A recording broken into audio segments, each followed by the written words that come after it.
Number 1. The Blobs. Picture yourself standing on solid ground. Now picture the deepest lost world on this planet. It is not a buried city or a sunken coast.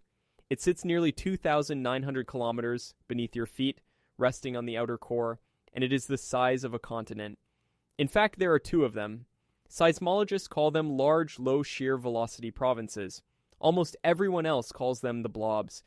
One lies under Africa, the other lies under the Pacific. Each one rises up to 1,000 kilometers tall, hundreds of times the height of Everest, and neither has ever been seen by human eyes. We know they exist because earthquakes tell us.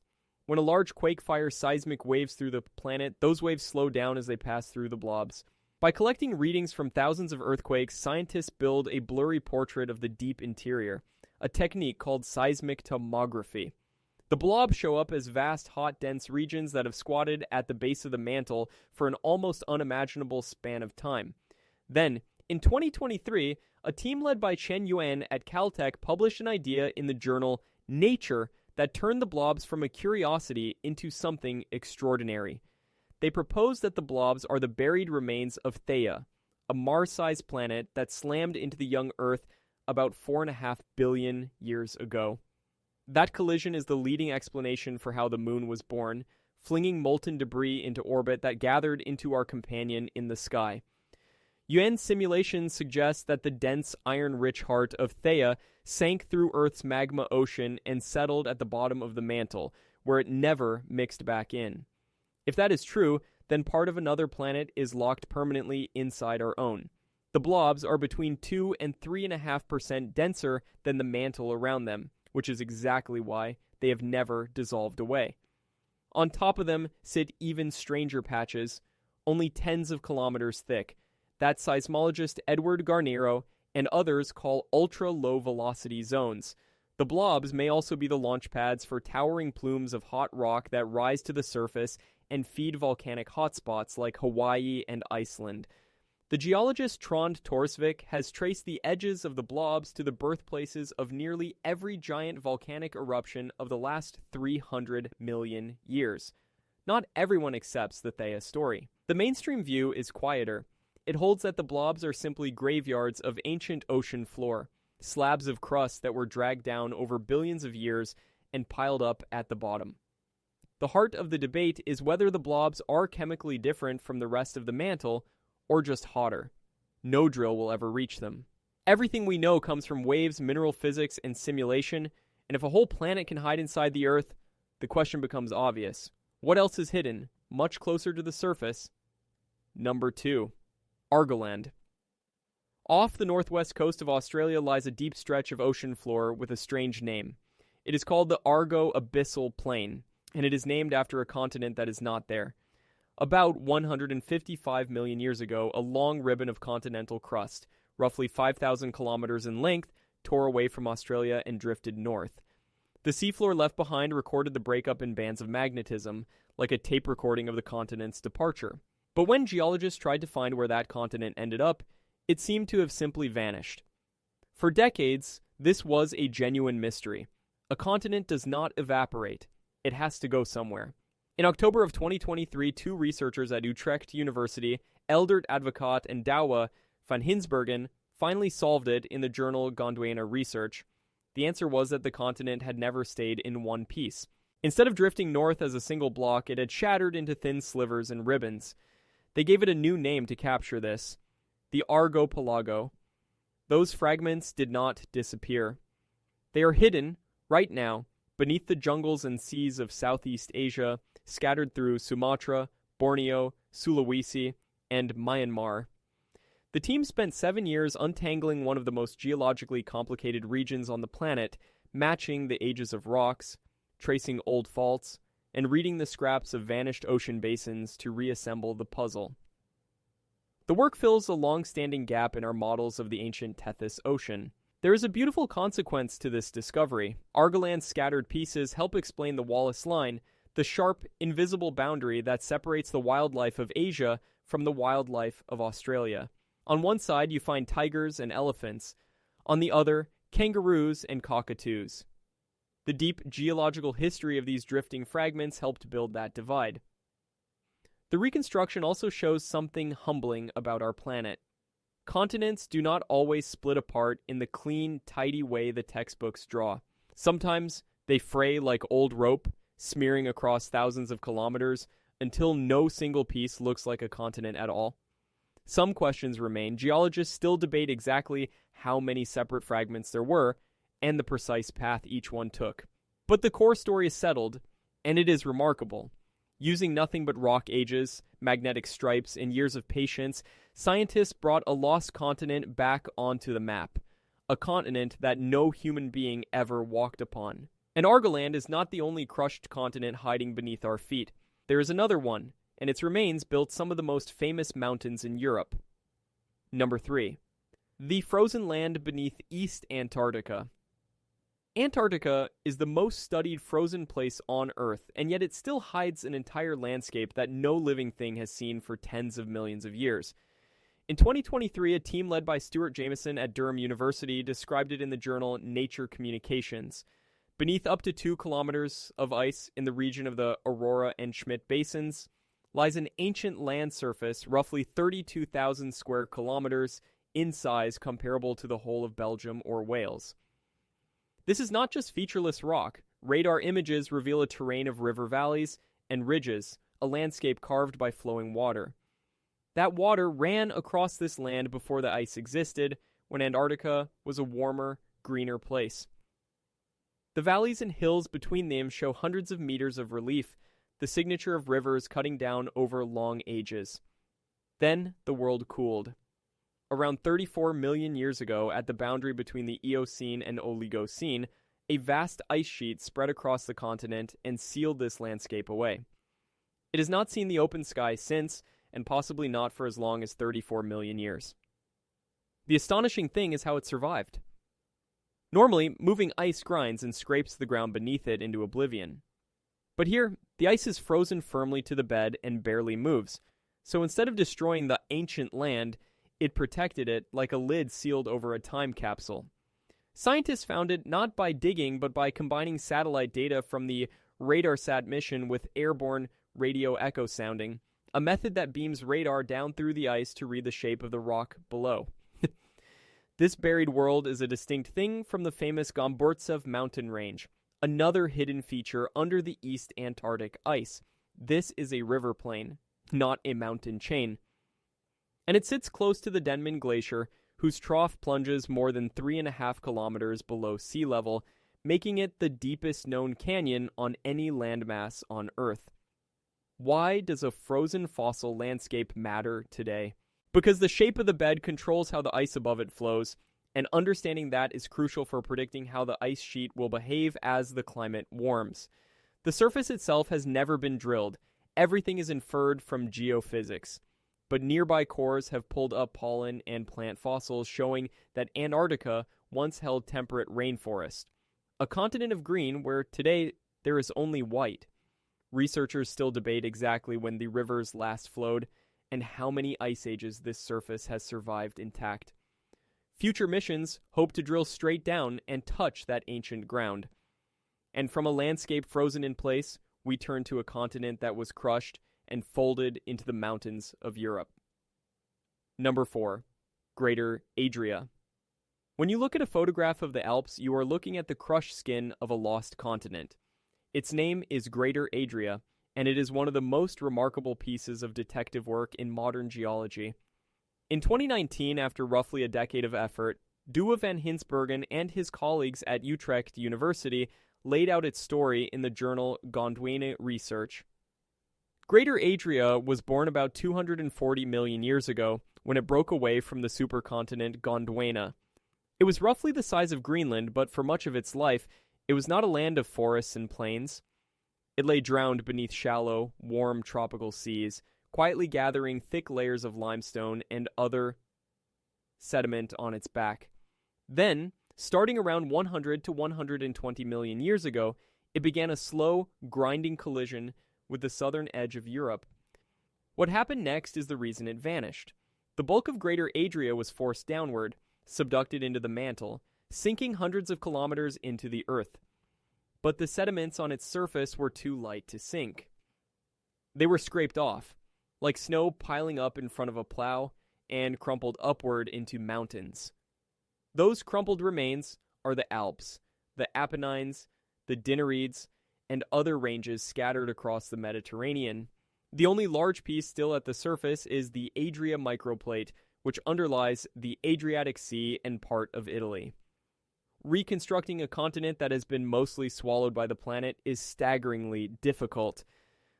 The Mediterranean is one of the most geologically tangled regions on Earth, its rocks broken and rotated and smeared across more than 30 countries, from Spain all the way to Iran.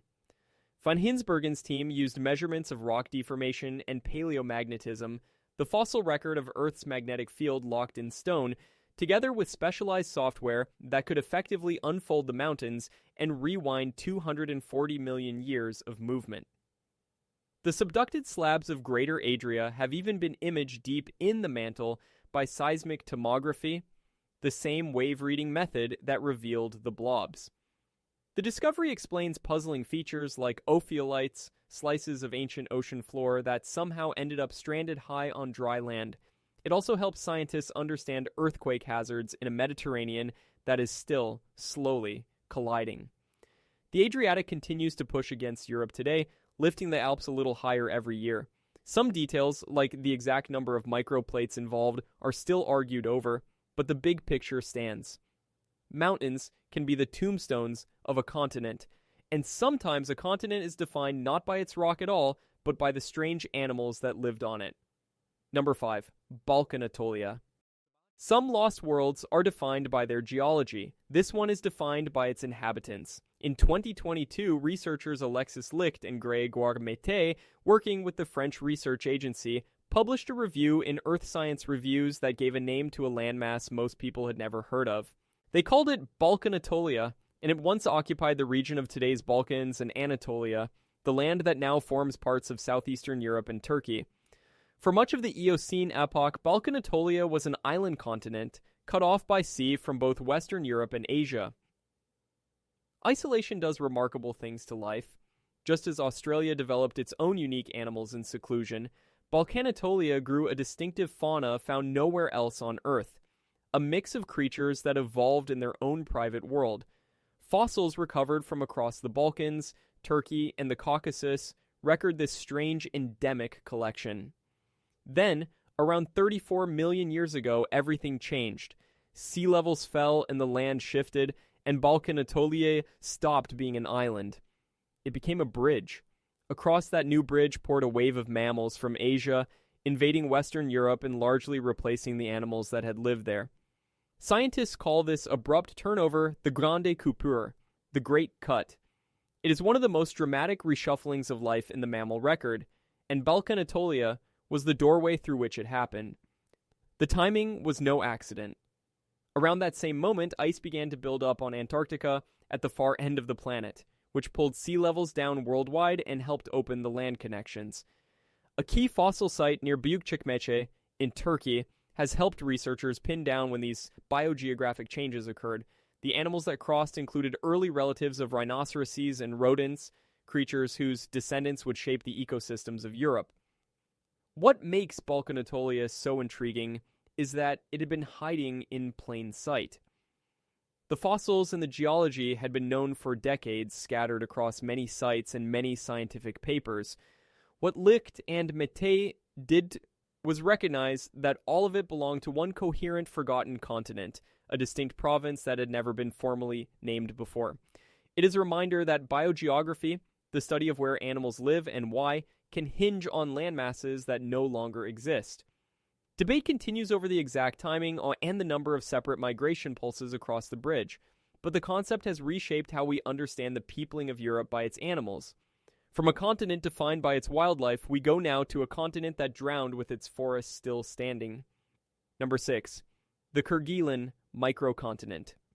In the wild, storm-lashed waters of the southern Indian Ocean lies a drowned land almost 3 times the size of Japan.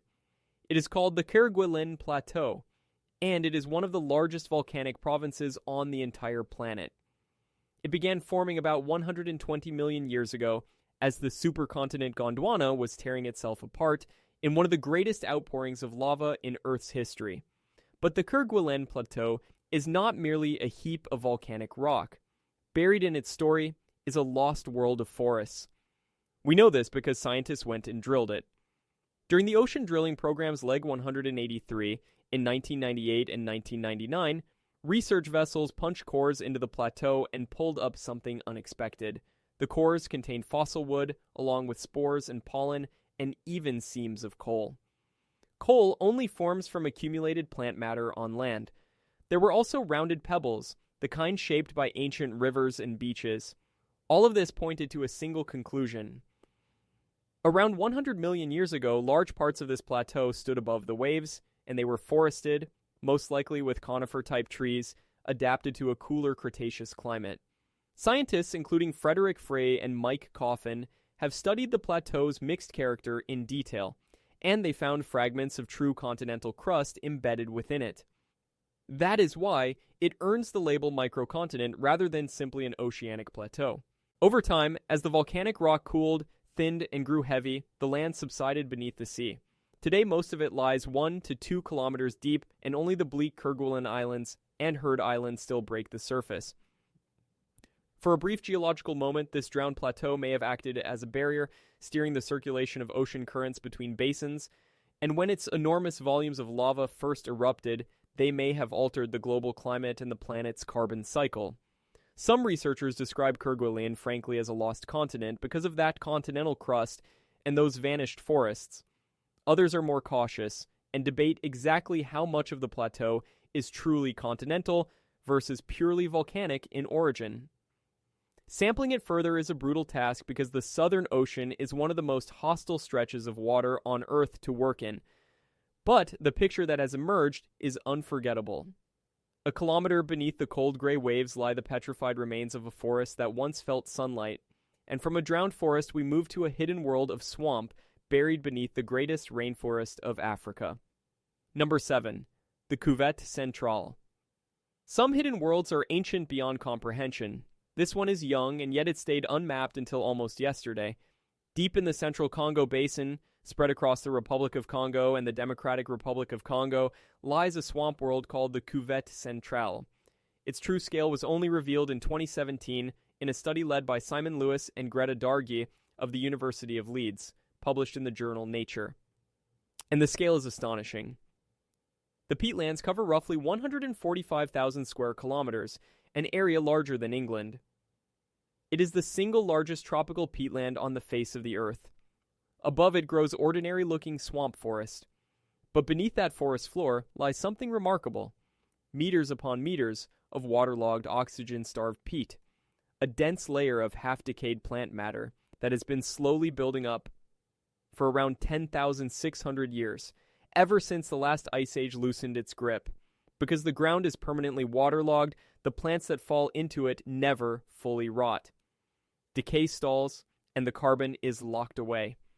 The Cuvette Centrale holds an estimated 30 billion tons of carbon, a quantity comparable to decades of humanity's fossil fuel emissions sealed quietly underground. How does a landscape the size of a country stay hidden into the 21st century? The answer is that it is nearly impossible to reach. To confirm what satellites hinted at, researchers, including IFO Suspense and Congolese field teams, had to wade for days through remote, flooded forest, hauling coring equipment to sample the peat by hand. The cores they retrieved are a treasure. They record shifts in climate and vegetation across the entire span of the Holocene, our current geological epoch. They even reveal that during one drier interval a few thousand years ago, part of the peatland began to dry out and degrade, before the wetter climate returned and it recovered. Satellites played a crucial role, using radar and optical imaging to distinguish genuine peat-forming swamp from the surrounding rainforest, which can look almost identical from above. The preserved pollen inside the peat offers a rare window into the prehistoric ecosystems of the Congo, a picture of how this heart of Africa has changed over thousands of years. But the Cuvette Centrale is not just a scientific archive, it is fragile. Drainage, drought, and the prospect of oil exploration all threaten to unlock that vast carbon store, which is why it has become a priority in international climate negotiations. Researchers still debate exactly how much carbon it holds and how vulnerable it truly is, and from a hidden world of water and carbon, we turn to a world blasted open in a single violent instant. Number 8. The Nadir Crater. About 66 million years ago, an asteroid struck the Earth and ended the age of the dinosaurs. That impact at Chicxulub in Mexico is one of the most famous events in the planet's history. But it may not have been alone. Off the coast of Guinea, in West Africa, buried beneath the floor of the Atlantic Ocean, lies a second crater from almost exactly the same moment in time. It is called the Nadir Crater, and its discovery was a complete accident. In 2022, geologist Uzdin Nicholson of Heriot-Watt University was studying seismic data from the Atlantic margin, looking at the tectonic history of the region, when he noticed something in the layers beneath the seabed. It was a buried structure roughly 8 to 9 kilometers wide, hidden under hundreds of meters of sediment, with all the hallmarks of a violent impact, a raised rim, a central peak of uplifted rock, and layers thrown into chaos. He published the find in the journal Science Advances. The crater dates to around 66 million years ago, placing it right at the Cretaceous-Paleogene boundary, the same catastrophic interval as Chicxulub. The asteroid that carved it is estimated to have been about 400 meters across. In 2024, Nicholson and colleagues published a detailed computer model of the event in the journal Communications, Earth, and Environment.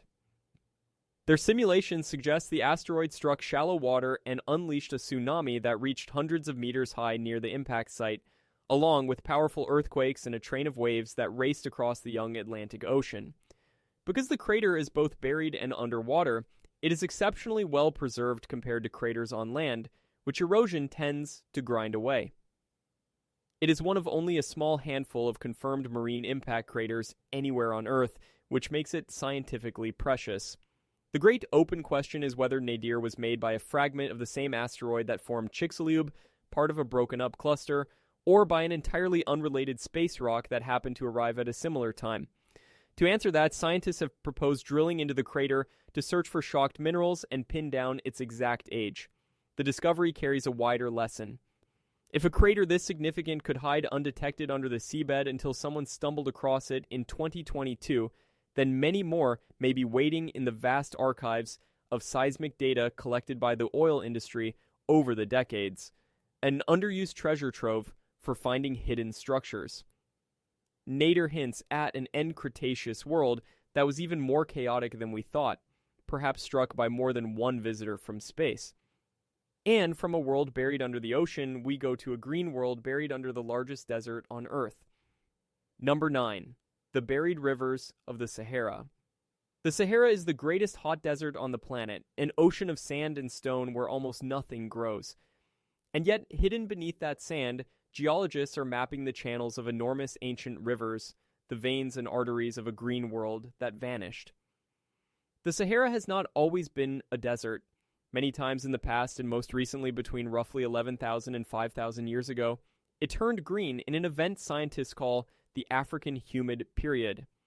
Monsoon rains swept in, filling rivers, lakes, and wetlands across a landscape that is bone dry today. The tools that reveal this are radar satellites, because radar can penetrate dry sand and read the buried surfaces underneath. Back in the 1980s, imaging radar carried aboard the space shuttle stunned scientists by exposing hidden river channels beneath the Egyptian desert, features that were completely invisible on the surface. These became known as radar rivers. Since then, the picture has grown far richer. In 2015, a study using the Pulsar radar instrument led by Charlotte Skonieczny and colleagues linked a submarine canyon off the coast of Mauritania to a buried river system on land, a proposed ancient waterway called the Tamanrasset that once flowed across the western Sahara toward the Atlantic. The scale of this lost water world is hard to grasp. During humid periods, a body of water called Mega Lake Chad swelled to an area larger than all of North America's Great Lakes combined.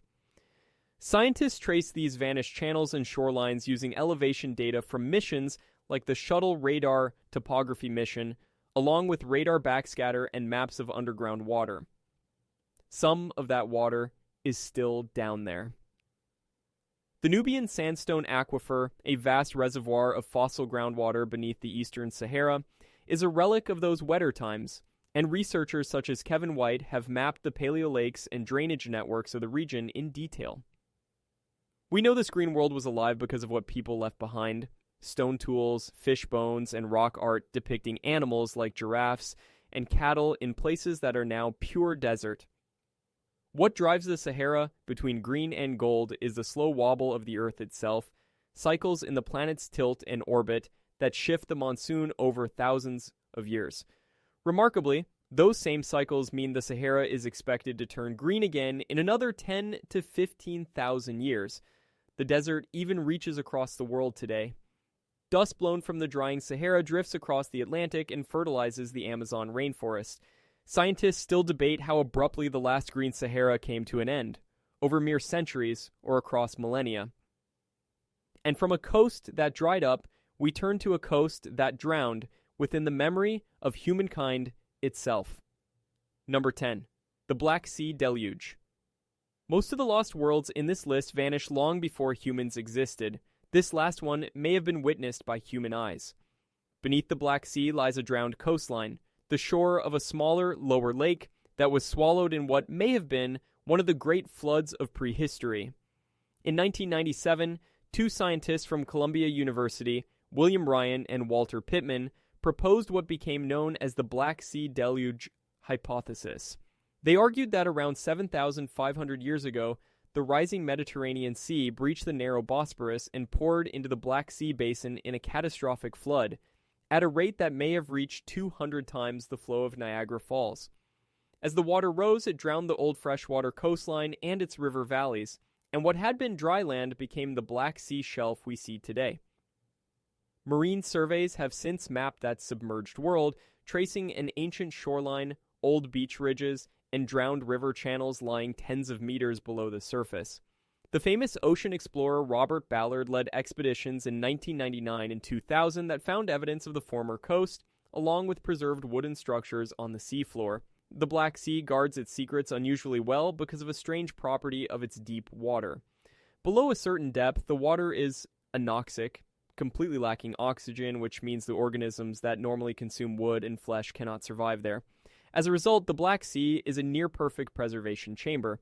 Between 2015 and 2017, the Black Sea Maritime Archaeology Project mapped the seafloor with advanced sonar and remotely operated vehicles, and discovered dozens of shipwrecks, some over 1,000 years old, so well preserved that the tool marks were still visible on the timber. Scientists reconstruct the timing of the flooding by dating sediments and the shells of mollusks, watching for the moment when freshwater species in the cores are replaced by saltwater ones. Not everyone agrees it was a single sudden catastrophe. A competing view holds that the flooding was gradual, spread over a longer period rather than a violent inrush. Some researchers have linked the event to the spread of farming across the region, and even to the flood myths that echo through ancient cultures, though scientists treat those connections with caution. Drowned settlements from the Neolithic are suspected out on the ancient shelf, but they remain difficult to confirm. The exact height and speed of the water's rise are still argued over. But the buried coast is real, and sonar and coring continue to refine its map, connecting the deep story of the Earth to the story of our own ancestors. Look back across these 10 worlds, and one thing unites them. Almost none of them were found by digging. They were found by imaging, by instruments that let us see through solid rock, thick ice, deep water, and shifting sand. This is the quiet revolution behind every discovery in this video. Seismic tomography reads the slowdown of earthquake waves to draw maps of the deepest mantle, revealing the blobs and the sunken slabs of Greater Adria. Ice-penetrating radar beams signals down through kilometers of Antarctic ice to trace the shape of the bedrock below. Satellite radar, from the space shuttle to modern missions like Pulsar, sees straight through dry sand to expose the buried rivers of the Sahara. Other tools fill in the rest of the picture. Seismic reflection surveys, often gathered by the oil industry, expose the Nadir Crater hidden beneath the Atlantic floor. Ocean drilling programs pulled fossil forests up from the drowned Kerguelen Plateau. Paleomagnetism, the record of Earth's ancient magnetic field frozen into rock, lets scientists rewind continents to where they once sat. Sonar and remotely operated vehicles map the drowned coasts of the Black Sea, while the dating of sediments and shells fixes these events in time, and supercomputers tie it all together, unfolding crumpled mountains and simulating the tsunami from an asteroid. The theme is clear. The greatest geological discoveries of our age come not from the shovel, but from the sensor. It is as if we have learned to give the entire planet a medical scan, reading its interior the way a doctor reads a body. Each method has its blind spots, so nearly everything is inferred rather than directly seen, which is exactly why scientists cross-check one technique against another to build confidence. And as the flood of data grows and as machines get better at spotting patterns within it, every one of these maps grows sharper. Which raises a deeper question. Why did all these worlds disappear in the first place? Continents and landscapes almost never vanish cleanly. They are hidden, and the planet has several different ways of hiding them. The most dramatic is subduction, the process that drags slabs of crust down into the mantle. This is what swallowed most of Greater Adria and shattered Argoland, forcing continental rock down into the depths of the Earth. Ordinarily, continental crust is too buoyant to sink easily, which is what makes these cases so striking. Sometimes the planet forces it down anyway. A gentler process is subsidence. When the volcanic rock of a plateau like Kerguelen cools and thins and grows heavy, it slowly sinks beneath the sea, carrying its forests down with it. Ice offers another method entirely, burying and sealing a whole landscape, as the East Antarctic ice sheet did to those ancient river valleys. Sediment does the same job underwater and underground, quietly blanketing the Nadir Crater and the Saharan channels until they disappear from view. And plain flooding drowns coastlines, as the rising water did to the shore of the Black Sea. In the deepest case of all, the churning convection of the mantle has managed to trap the dense relics of the blobs for billions of years without mixing them away. What ties all of this together is a single, humbling truth. The surface of the Earth is not permanent. It is constantly being built, destroyed, recycled, and reburied by the engine of plate tectonics. Mountains rise from crushed continents, and forests sink beneath the waves. Preservation, when it happens, is often an accident, a lucky combination of oxygen-starved water, frozen ground, or deep burial that shields the past from destruction. The timescales range from 4.5 billion years down to a few thousand within human memory. Hidden worlds, it turns out, are not the exception on this planet. They are the rule. And each of them carries a message about life and climate. These buried worlds are not just curiosities, they are archives, libraries of the planet's past written in rock, ice, wood, and pollen. The frozen river valleys of Antarctica and the drowned forests of Kerguelen both record a time when the Earth was far warmer, when green things grew, where today there is only ice and cold ocean. The Pete of the Cuvette Centrale holds a detailed diary of climate across the last 10,000 years, sealed in waterlogged layers. Read together. These worlds let us reconstruct climates that no human ever experienced. The preserved pollen, fossil wood, and mollusk shells trapped inside them act like fingerprints, letting scientists rebuild entire ecosystems from a handful of microscopic clues. They also teach us how geography shapes life itself. Balkanatolia shows how an isolated continent breeds unique animals, and how a new land bridge can trigger a wholesale replacement of an entire fauna. Argoland's slow shattering helped carve the Wallace Line, one of the sharpest biological boundaries on the planet. The impact that formed the Nadir Crater marks a moment of sudden death near the end of the age of dinosaurs. Again and again, changes in sea level connect and then sever the world's land masses, driving migrations and extinctions across deep time. There is a practical thread here too. The vast carbon locked in the Congo peatlands connects the ancient past directly to our own future, because if that carbon escapes, it will warm the world we live in now. Understanding how these systems behaved before helps us predict how the planet will respond to the changes we are causing today. Each hidden world is a chapter in the biography of the Earth, and each one we uncover makes that biography a little more complete. But the book is far from finished. A great deal is still waiting to be found. For all that we have discovered, the truth is that most of the deep Earth and most of the seafloor remain unmapped. The blobs near the core have never been sampled, and no one truly knows what they are made of. The ancient landscape beneath East Antarctica has never been touched by a drill. If a crater like Nadir could hide undetected for so long, then more marine craters almost certainly lie waiting under ocean sediments around the world. The full history of the Congo peatlands has only been partly cored. Argoland's scattered fragments still need to be dated more precisely, and the true extent of Kerguelen's buried continental crust is uncertain. Out on the drowned shelf of the Black Sea, whole Neolithic settlements may lie preserved in the oxygen-free depths, still unconfirmed. The buried river networks of the Sahara are still being traced channel by channel. Even the subduction geometry of Greater Adria remains a subject of active debate. And with every new satellite launched, every new seismic array installed, and every new expedition mounted, more of these structures come into focus.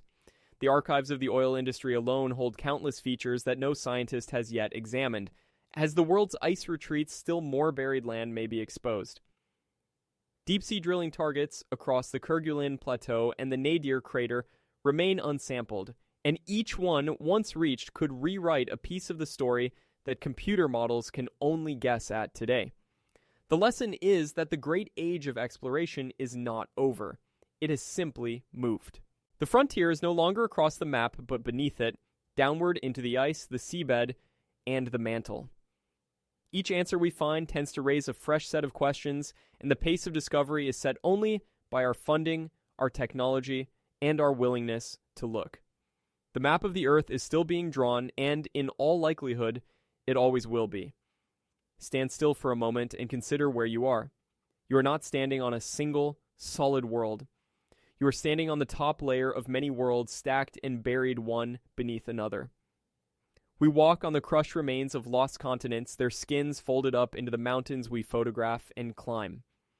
Whole planets may be sleeping near the core. Ancient forests lie a kilometre beneath the sea. River valleys sit frozen under the ice, untouched for 30 million years. Country-sized swamps hide beneath the rainforest, and craters and coastlines lie drowned in sediment and water. Every one of these discoveries shrinks the unknown and, at the same time, deepens the wonder.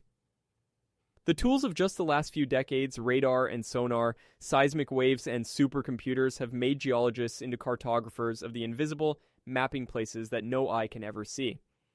The planet keeps its history in layers, and what feels like permanent solid ground is really a palimpsest, a manuscript written over and over, with erased worlds still faintly legible underneath.